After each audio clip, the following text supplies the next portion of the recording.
Hello dear students, let us continue our discussion on this Riemann-Darboux integral, equivalently Riemann integral, which we will come to know after a few lectures. So we have seen that for each partition P of AB, we can find the lower sum, that is LPF, and the upper sum UPF, right? So it depends on the partition as well as the function that you are considering.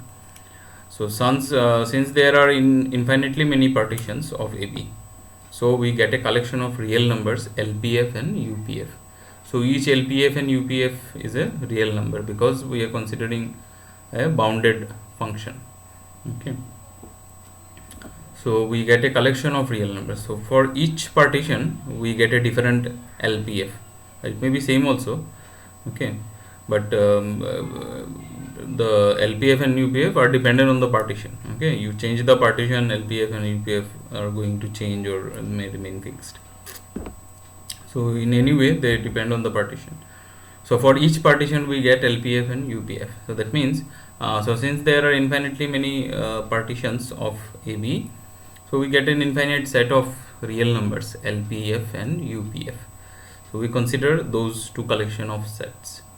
We consider those two collection of real numbers LPF and UPF.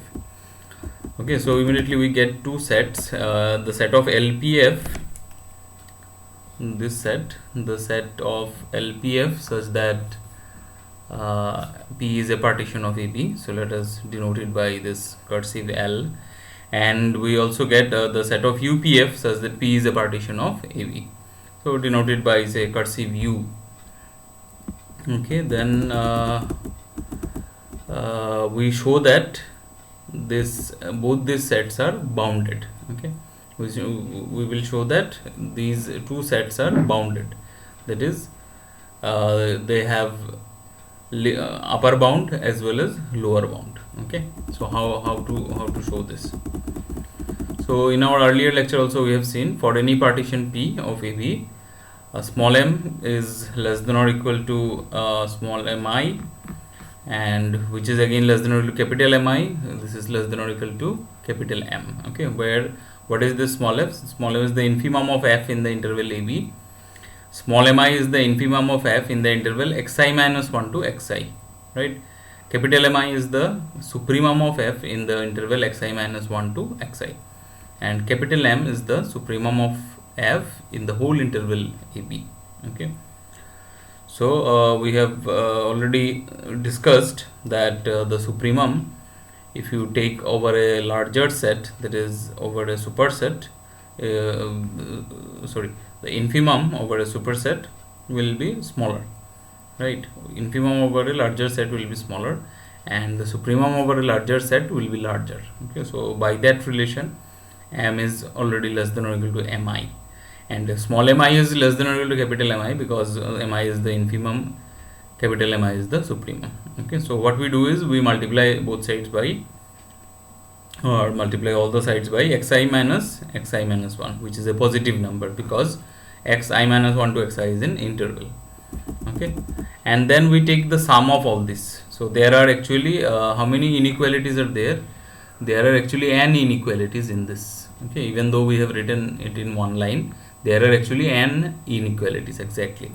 So you take the sum of all these inequalities, and so you will get summation of I goes from 1 to n small m into xi minus 1. This is less than or equal to summation of I goes from 1 to n mi into xi minus 1, and this is again less than or equal to summation over I to n of capital Mi into xi minus 1. Okay, and this is again less than or equal to capital M into summation capital M into xi minus 1. Okay, now if you compute this sum, you will see that these things get cancelled. The first one is x1 minus x0, right? Plus the next one will be I equal to 2, so it's x2 minus x1, right? Then the next one is x3 minus x2, Okay, so what you see is this x1 gets cancelled, x2 gets cancelled, x3 will get cancelled. So what is left is the last one and the this one minus x0. This doesn't get cancelled because x0 does not appear again in this sum. Okay, so you are left with only xn minus x0. Okay, and this is same as b minus a. Okay, so that is why this is small m into b minus a, and yeah, this is small m into b minus a, and this is what, this is nothing but the lower sum LPF, this is the upper sum UPF. Okay, so what we get, this is true for any partition, whatever we have done, this is true for any partition. So small m into b minus a is a lower bound of this set LPF such that P is a partition of AB, and capital M into B minus A, this is the upper bound of the set, that is the collection of all UPF. Okay, so here I have explained, this is because this is just an explanation whatever I have already told. So thus the sets, so our conclusion is that since they have lower bound and upper bound, so these sets L, cursive L and cursive U, that is the collection of all LPF and collection of all UPF, are both bounded, right? So then again we can apply this least upper bound property and greatest lower bound property of the set of real numbers, which you have done in real analysis second semester. So by LUB and GLB property, what can we conclude? We can conclude that both these sets will have infimum and supremum. Okay, both of these sets will have infimum as well as supremum. Okay, so we have seen that a refinement of a partition increases LPF and decreases UPF. This in last lectures we have already seen. If we refine a partition, the lower sum actually increases and the upper sum decreases, and in both cases the area under the curve y equal to fx is better approximated for a refined partition. Okay, so we define the upper integral of f as integration a to b bar, since this particular set is bounded, right? So it will have infimum, it will also have supremum. Okay, so we define the upper integral to be infimum of all this UPF. Okay, and we define the lower integral of f on AB as the supremum of the lower sum. Okay, so upper integral is the infimum of the upper sums, and this lower integral is the supremum of the lower sums. Okay, right? And so we have the following result: the lower integral is always less than or equal to upper integral. Okay, so before that, just let me provide you an intuition why we have defined upper integral as the infimum of the upper sums. Why not the supremum of the upper sums? Okay, so we are dealing with we are trying to define the concept of this integrability. Okay, under what condition a function will be said to be integrable. Okay, so here you see each LPF is always less than UPF. Okay, this already we have seen, the lower sum is always less than or equal to the upper sum. Okay, and for any partition, even if the partition is different, okay, even if means sorry, not the partition is different, if say P is a refinement, okay, then also P is a refinement of Q, let's say, right? The lower sum will increase and the upper sum will decrease. Okay, so as you consider more refined partitions, right, the upper sums will keep on decreasing, right, and the lower sums will keep on increasing. Okay, let me just erase this portion so that we can understand this better.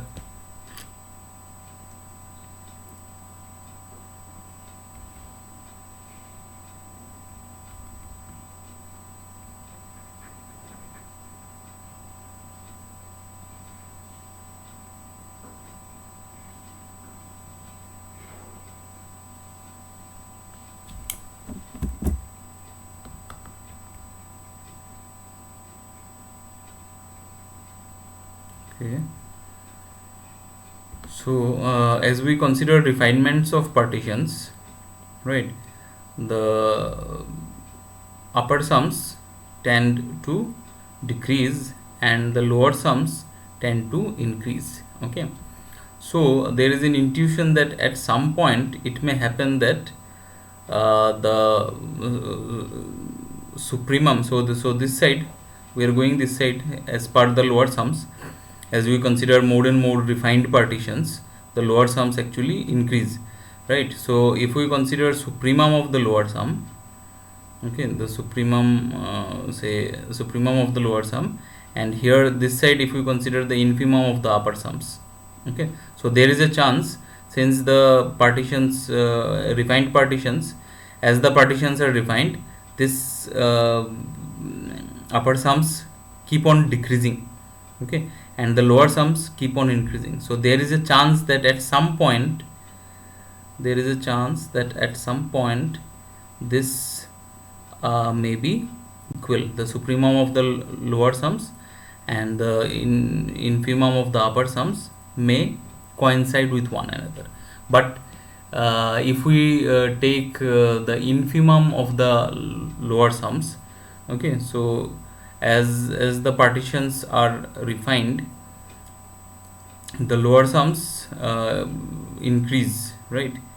The lower sums increase in that direction. So in infimum of the set of all lower sums will be somewhere here, this side, this direction, and the supremum of the upper sums will be somewhere in this direction. So there is no chance that this and this will ever coincide. Okay, so that is basically the intuition why we take the infimum of the upper sums and supremum of the lower sums. Okay, so another intuition, we can explain it using the diagram. So last day also we have seen, if we say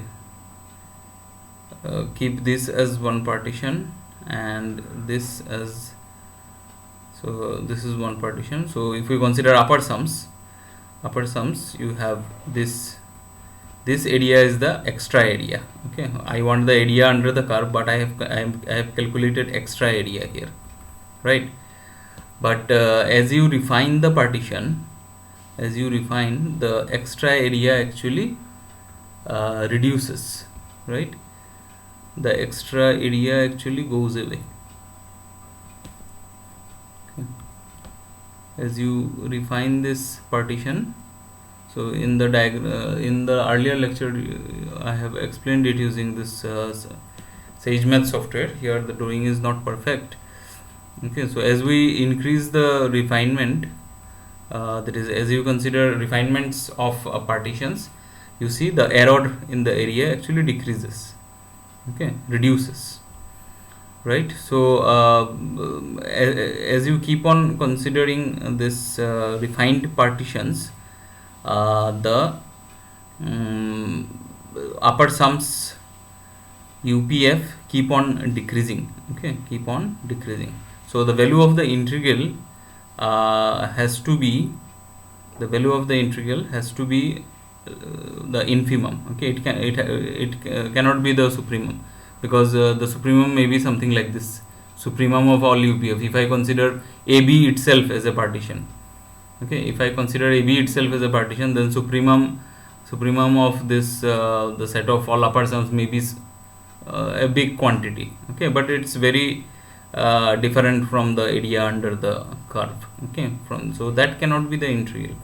So that is the intuition, that since we consider refined partitions as refined as possible, so the upper sums keep on decreasing. So if we have to define something if we have to define the integral using upper sums, then the only thing that we can think about is infimum of the upper sums, not the supremum of the upper sums. Okay, so this is one reason. Similarly, for the lower sum, if we want to define some integral, it has to be the supremum of the lower sums. Okay, with every refinement, the lower sum keeps on increasing. Okay, So with every refinement, the lower sum keeps on increasing and the upper sum keeps on decreasing. So at some point we can expect that it may be equal to one another. Okay, if that happens, then the function is said to be integrable, otherwise it's not integrable. Okay, so that is what. So we have this result which we can prove. If f from a to b to r be a bounded function, then the lower integral is always less than or equal to the upper integral. So this proof actually follows from this partitions. If we take two partitions of AB, then LP1F is always less than or equal to UP2F. We have already seen this result. Okay, the lower sum with respect to any partition is always less than the upper sum with respect to any other partition. Okay, so thus for a fixed P2, okay, so how we can see now. So you see, you keep so this is true for any two given partition. Okay, now you keep this one as fixed.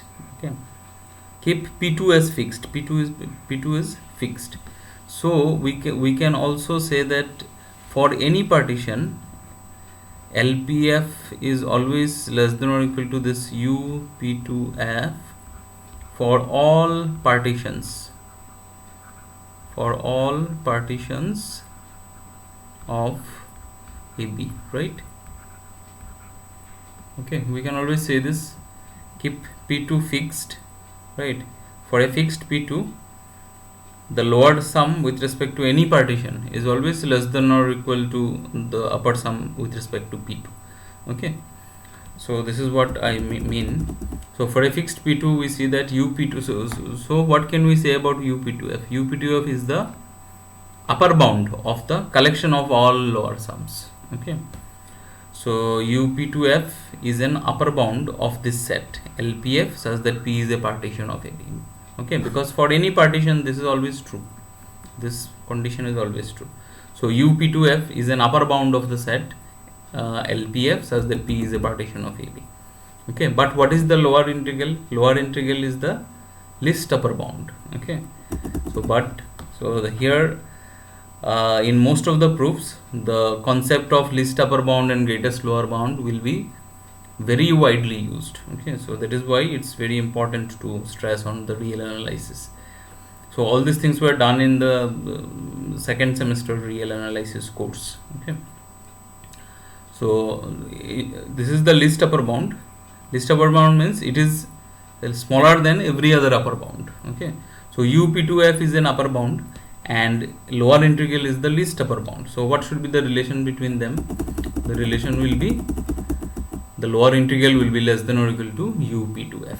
Okay, right? So this particular relation, this is also true for any given partition, because I started with any given partition P2, right? Then I kept it fixed, right? P2 is chosen arbitrarily and then kept fixed.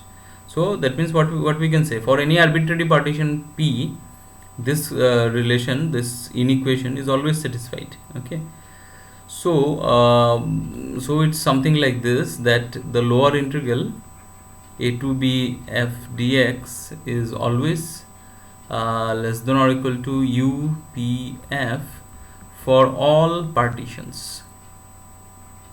Okay, for all partitions P of AB. Okay, this is what actually we have got. That means what?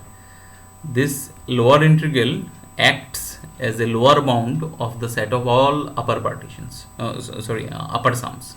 Okay, the lower integral acts like a lower bound of the set of all upper sums. Okay, so this is what we have written. Now inequality 1 holds for any arbitrary partition P2. For this of AB. Hence integration a bar to b f dx is a lower bound of the set UPF such that P is a partition of AB. Okay, but what is upper integral? Upper integral we have already defined as the greatest lower bound, right? Integration a to b bar. Okay, so here actually I had written integration a to b bar, that is the upper integral. Okay, f dx, right? Integration a to b bar f dx is the greatest lower bound. So what should be the relation between them? This is the lower integral has to be less than or equal to the upper integral. Okay, right? What I had got that the lower integral is a lower bound of the set of all upper sums, okay? But we already defined upper integral to be the greatest lower bound, so greatest lower bound will be always greater than or equal to any other lower bound, okay? So the lower integral is less than or equal to the upper integral, okay? So this is a very simple proof, just using the fact that this lower and upper integral are nothing but supremum and infimum, okay? So there are functions for which this inequality is strict, okay? Also there are functions for which the upper and lower integrals are equal, okay? So whatever be the function, this inequality is always true. Now of course the function has to be bounded. So also there are functions where this upper and lower integrals are equal. So in the case when they are equal, okay, in the case when the upper and lower integral are equal, we call those functions as Darboux integrable, okay, or just simply integrable functions. So this is the Darboux's criteria of integrability. So Darboux was also a mathematician.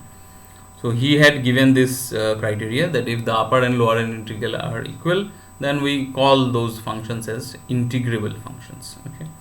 So for the present course, we call these functions as Riemann integrable also, as the notions of Darboux and Riemann integrability are equivalent, which we shall prove after a few lectures, okay?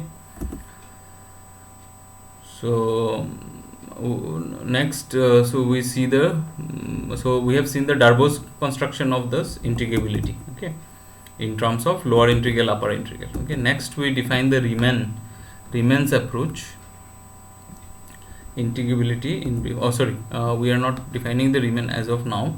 We are just defining integrability formally in terms of this whatever we have seen, okay? So let f from AB to R be a bounded function for any partition P equal to this x0, x1, xn of AB. Let LPF equal to this, UPF equal to this, okay?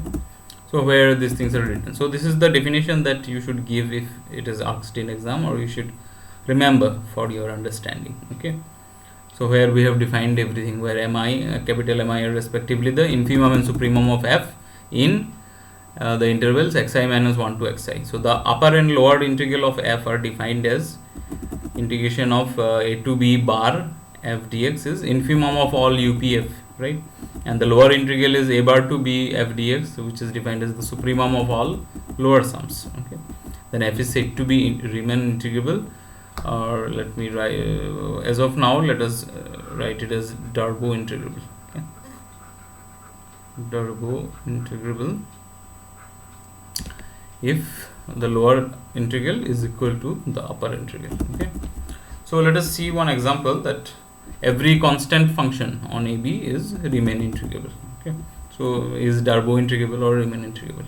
They are equivalent thing, we will see it later. So I have written the question as Riemann integrable only, okay? So let f from AB to R be a constant function. So if it is since it is a constant function, we can write it something like fx equal to k for all x in AB, okay? Then P be a partition, P equal to x0, x1, x2 up to xn be any partition of AB. So since f is a constant, so what about small mi, that is the infimum of this fx in each of these intervals? That is going to be k, because the value of fx is always k, okay? So the infimum is going to be k, the supremum capital Mi, okay, that is also going to be k, right? So LPF is actually k into the summation of Mi into xi minus 1, that is k into this sum, and this sum comes out to be b minus a, okay? Already we have seen. And what is UPF? UPF will be summation of this capital Mi into this one, so it is k into b minus a, okay? So thus integration, the lower integral is supremum of all these things, okay? But what are all these things? Each of these for whatever be the partition, this LPF is exactly equal to k into b minus a, okay? So what is the supremum of this set? It will be just k into b minus a, because this set contains, this particular set, it contains only the elements k into b minus a, okay? So the supremum is k into b minus a, and the upper integral, that is also infimum of this set, and since this set contains only the element k into b minus a, so the infimum is k into b minus a. So we have seen that the lower and upper integral are equal, so f is remain integrable. Okay, right? And give example of a function that is not integrable. Okay, so let us see one example where this function is not integrable. So consider the function f from 0 1 to r defined as fx equal to 1 if x is rational, 0 if x is irrational. Okay, then this is called the Dirichlet function. Okay, fx, you have got this function earlier also in real analysis. Fx equal to 1 if x is rational, 0 if x is irrational. Okay, so there were some questions like show that it's not continuous, okay, at any point, like that. So we have already seen this Dirichlet function. So let us see what happens for this particular function. So for any partition p of 0 1, we always have small mi. What is small mi? It is the infimum of f in any interval, right? Any interval xi minus 1 to xi. So since the function takes only two particular values, that is 0 if x is irrational, and 1 if x is rational. So the only possible infimum and supremum are 0 and 1. Infimum is 0, supremum is 1. Okay, so this is because every interval in this has rational as well as irrational points. So what about LPF? LPF will be always 0 because small mi is always 0. What about UPF? UPF will be capital Mi into this xi minus 1, which is capital Mi is already 1. So this sum is 1 minus 0 because I am considering the interval 0 1. Okay, if you see the question or our construction of the function f from 0 1 to r. Okay, of course we can consider it from any interval ab to r also. Okay, that's not a problem. So the lower integral is actually the supremum of all the lower sums, but each lower sum is 0, so that supremum is also 0, and the upper integral is the infimum of the upper sums, so each upper sum is 1, so infimum is also 1. So they are unequal actually, right? The lower integral and upper integral are unequal, so f is not integrable. Okay, right? So this is how we deal with some standard functions. So in the next classes we will see several other examples where the function is integrable or not integrable. Okay, in particular you will see that if you have continuous functions, then also it can be shown to be integrable. Okay, many of the standard functions, they come out to be integrable. Okay, of course there are some differences. So I would request all of you to please go through this particular lecture and try to understand how we have constructed these things. Okay, particularly this particular inequality that we have constructed, m into b minus a less than or equal to LPF less than or equal to UPF less than or equal to capital M into b minus a. Okay, so from here the intuition comes why we should define the lower integral as the supremum of the lower sums and upper integral as the infimum of the upper sums. Okay, somewhat opposite. Okay, because for each refinement, as we keep on taking refinements, the upper sums keep on decreasing, and as we take refinements, the lower sums keep on increasing. Okay, so there is a tendency that at some point they might be equal to one another. Okay, so that is the thing. So in the next lecture we will see some more problems.